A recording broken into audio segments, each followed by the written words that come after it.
జగన్మోహన్ రెడ్డి నిన్న నెల్లూరు పర్యటనకి వెళ్ళాడు. అవినీతి చేసి జైల్లో ఉన్న వాడిని, నోరు పారేసుకుని చెత్తవాగుడు వాగిన వాడిని పలకరించడానికి వెళ్ళాడు. ఆయన ఎవరిని పలకరించడానికి వెళ్ళినా అది మనకు అనవసరం. ఇక్కడ మన అబ్జెక్షన్ ఏంటంటే జగన్ చేస్తున్న పర్యటనల తీరుపైన మాత్రమే.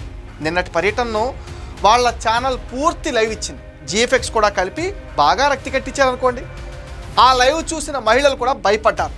సైకో బ్యాచ్ను చూసి జడుచుకున్నారు. అనిల్ కుమార్ యాదవ్ ఏమో పోలీసులు ఆపినా కారు ఆపకుండా పోలీసులు కసురుకున్నాడు. ప్రసన్న కుమార్ రెడ్డి ఏమో బ్యారిగేట్లు తోసేసి కార్యకర్తలను వెంటేసుకుని తెగరెచ్చిపోయాడు. సిఐ కానిస్టేబుల్ క్రింద పడ్డా పట్టించుకోలేదు. కానిస్టేబుల్ చెయ్యి కూడా విరిగిపోయింది. జగన్ ఎక్కడికి వెళ్ళినా పోలీసులకైతే గాయాల పాలవుతున్నారు. ఇంతకు ముందు ఎన్నడూ లేనట్టుగా ఈ పర్యటనలో జగన్ కార్యకర్తలను రెచ్చగొట్టాడు. పోలీసులు వైసీపీ సైకోలను దూరంగా ఆపితే వాళ్లను చెయ్యి ఊపుతూ రమ్మని పిలవడంతో వాళ్ళు రెచ్చిపోయారు.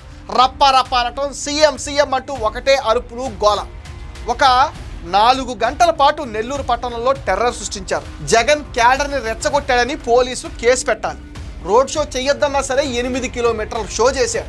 ఇది కూడా నేరమే. జగన్ విషయంలో పోలీసులు స్ట్రిక్ట్గా ఉండాలి, లేకపోతే ఎంతకైనా తెగిస్తాడు. ఇష్టం వచ్చినట్టుగా పర్యటనలు చేస్తూ ఒక రౌడీలాగా బిహేవ్ చేస్తూ ఉంటే ఎందుకు ఊరుకోవాలి? అసలు ప్రసన్న కుమార్ రెడ్డి ఒక ఆకు రౌడీలా ప్రవర్తించాడు. ఆయనే ఓవర్ యాక్షన్ చేసి మళ్ళీ ధర్నా అంటూ రోడ్డుపైన కూర్చున్నాడు. పోలీసులు ఆయన లాగి అవతల పడేయాల్సింది. ప్రసన్నను వెంటనే అరెస్ట్ చేసి కటకటాల్లోకి నెట్టేయాలి. జగన్ రెడ్డి ఇలా బల ప్రదర్శనలు చేస్తూ రప్పారప్ప అని క్యాడర్తో అనిపిస్తూ తెలుగుదేశం శ్రేణుల్ని ఎంత రెచ్చగొట్టాలో అంతా రెచ్చగొడుతున్నాడు. పోలీసులు జగన్ ఇలాగే రోడ్ల మీద తిరగడం వదిలేస్తే తెలుగు తమ్ముళ్ళు అడ్డుకోవచ్చు. అందుకనే ఆయన పర్యటనలు కట్టడి చేయడం చాలా ముఖ్యం. పోలీసులు ఎన్ని ఆంక్షలు పెట్టినా జగన్ అయితే పట్టించుకోడు, నిబంధనలు పాటించరు కూడా. పోలీసులు కేసులు పెడతారు, విచారణకు పిలుస్తారు, అంతేగా అంతకు మించి ఏమీ చేయరు అనే ఫీలింగ్ వైసీపీ సైకో బ్యాచ్లో ఉంది.